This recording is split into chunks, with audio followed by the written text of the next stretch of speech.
Hi, I'm Darren. Welcome to my electrified crib. Come inside and have a look. Electrifying your home means making the switch from gas appliances to energy efficient electric ones. It's really comfortable, it's energy efficient, and it brings down your bills. So the solar and battery system that we've installed here is a 50 kilowatt hour battery. We've got around 20 kilowatts of solar on the roof going into a 15 kilowatt inverter. It's enough to power everything in our house. Like we've noticed in the last few weeks since it's been installed, we're actually not consuming any electricity from the grid. The payback period is only 4 to 5 years. This is significantly supported by the government rebate, which reduced the cost of the battery by about 30%.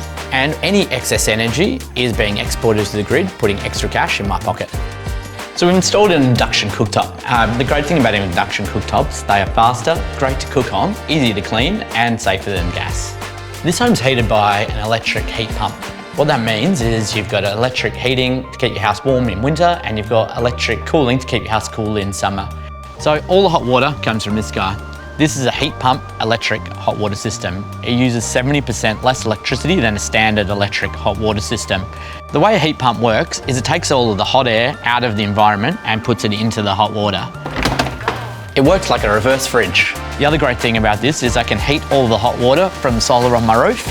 And if you're looking to install one of these, there are some amazing rebates that the government offers to reduce the cost of install. Smart plugs and LEDs are quick wins. You can automate everything and reduce your energy costs. Welcome to the future home.